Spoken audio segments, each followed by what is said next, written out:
Hi, this is the Woodland Scenics River Pass layout, and I've gotten a little more done. I just want to show you a few things that I've been doing.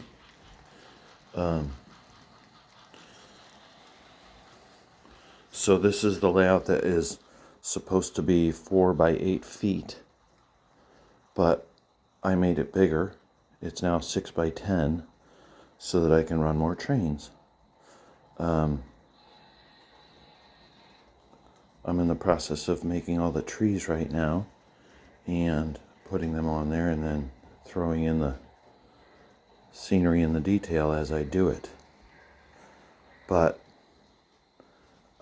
there's a few more things that I need to complete before I put these trees on, because when I made the table bigger, a drawback that I would say is that you have to bend over the table so far to do the work. But either way, it's super cool, and I can take the legs off the table and unscrew the legs from the table, and then carry the table out the door and move it if need be in the future. So right now, as you can see, like, I did this farm because it's in the middle of the table, so I want to get most of the work done in there before I come out here and do the work along the edge. Otherwise, I'm bending over the trees that I already installed. So over here I have the fence and stuff. I still need to put the water in and do more detail. I want to put grass in the middle of the driveway and make it look more realistic instead of so barren on the rock. Natural colors, not bright white like that. But over here, this fence has not been installed yet, so it's kind of propped up in position. So I need to cut that, and then I need to put all the trees in here before I come out here and do the work. Otherwise, I'm bending over the trees, like I said. So the kit comes with this, which is made of plaster.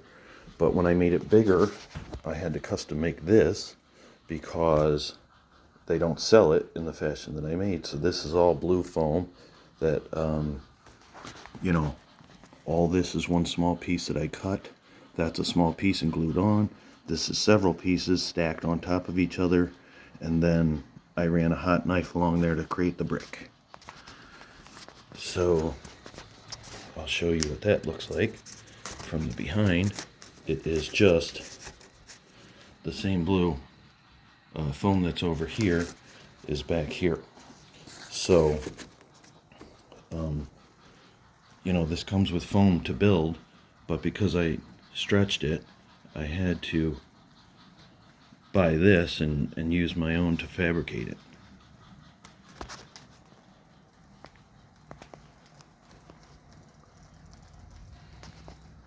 So all these scenes are kind of just placed in right now.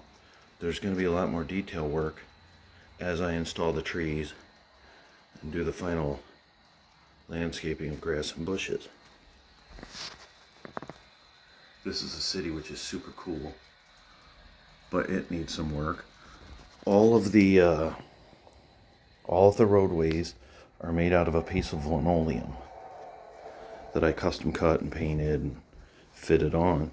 If there was one thing when I got this layout, the kit, was it's super cool the way it comes, but all of the images that I looked at before I bought it, that grade crossing up there on top of the mountain, right here, the way it comes down and goes across, if you look at some of the other videos and such, they it literally comes up and it does a right hand turn and then does a left, and it looks terrible, like no car would ever drive in that fashion on the roadway.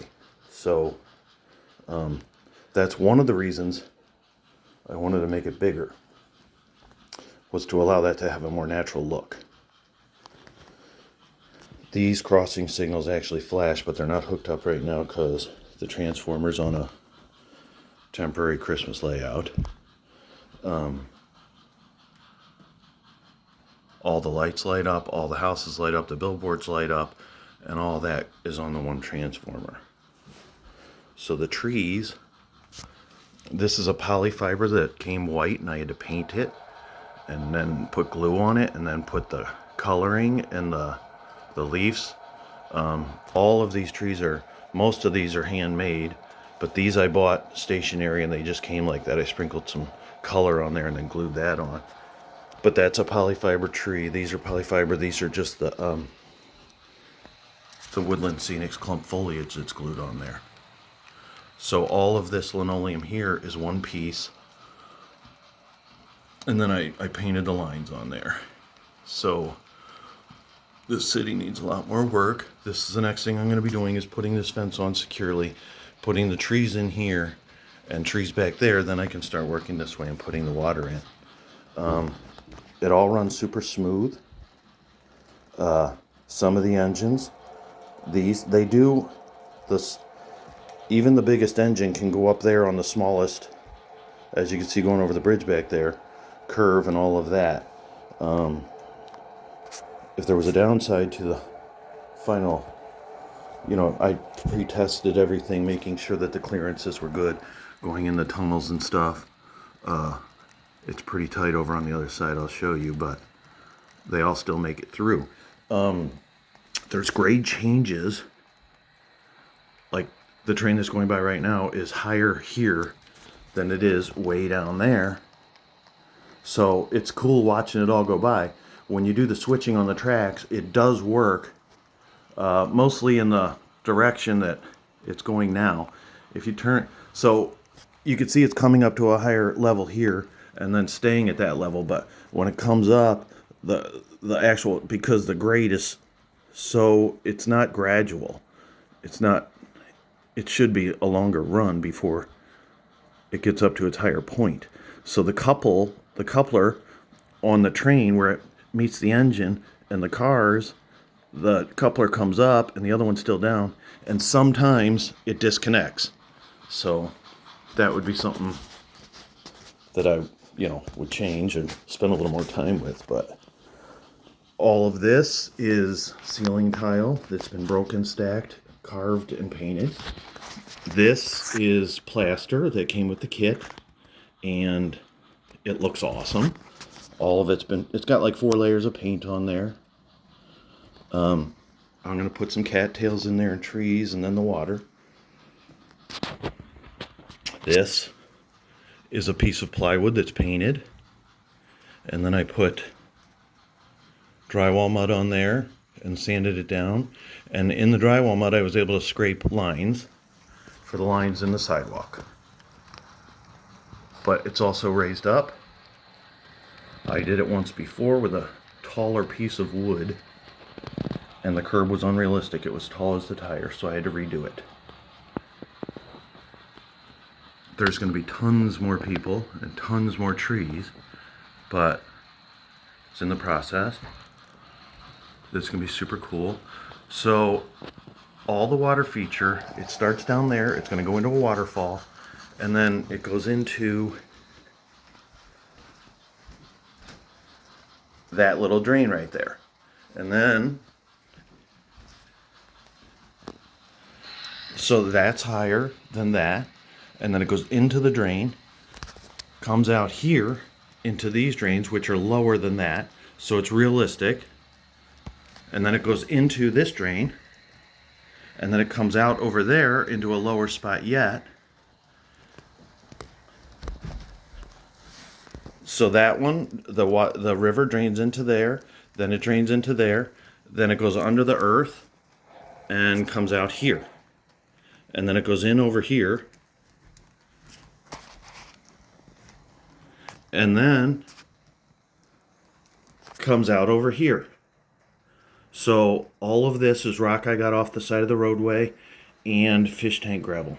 There's 4 coats of paint on there too. It's going to have ripples in there, cattails, and the water's going to flow down through here.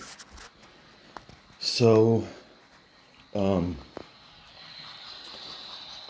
thing I would say, when I built it, I kind of had an idea of what I was going to put where, as far as the things I was going to buy and have. So everywhere there was somewhere I was going to do a design, I put a flat piece so I could, make it work so it wasn't on the... This is all contoured and ripply as far as the undercoat. But when I was building it, I put a flat piece here so I could have it uniform to the layouts that I was placing in place. Like this one, flat piece, and then the mountains. I put a flat piece there. I did raise it up so I could get some more realistic look so it wasn't too flat. Over here, flat. Up there, I put a flat piece because I knew that was going to be there. And there's 10 different switch tracks. Some of them are inside this back mountain back here. So, in case there's ever a problem with the switch track, underneath this mountain, I designed this to pop up. Let me see if this one comes up easier. It does.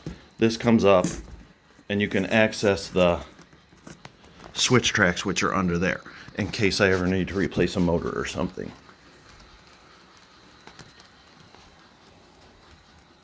So that's just kind of an overview of where I'm at now. And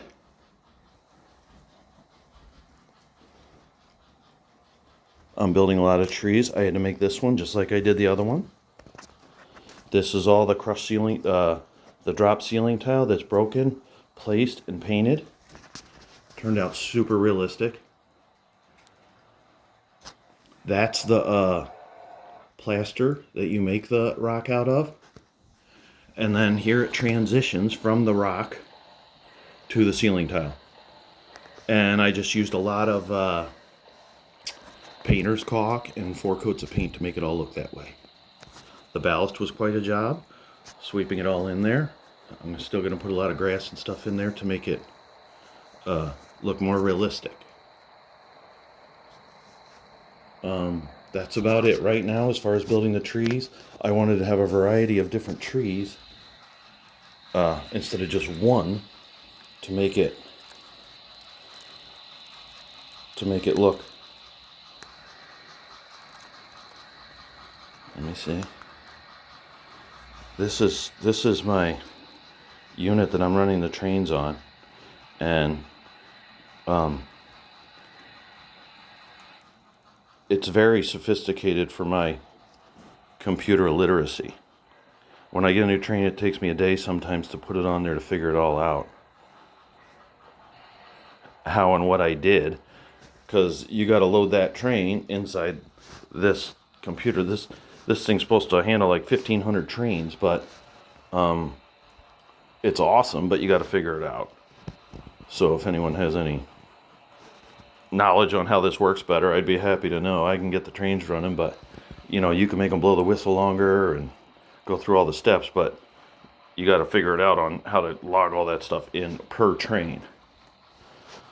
So this is good, but it's going to take some time to figure out how to use it. And I'm currently making all the trees. Those ones are all ready to be installed. Those are ready to be installed. These are, they're mostly done. And that's what they look like before I start. So that's all. I just wanted to give you a little overview of what I was doing. I'll make another video after I get more done. And then it's coming along. I want to get it inside the house probably. It's out in the shed right now. But it's to the point where, yeah, maybe I'll build an N-scale layout in there. Get a bigger house or something. But this one's out in the shed and I love spending time out here, but then I'm not inside the house. So, and then I have a bunch of train pictures on the wall.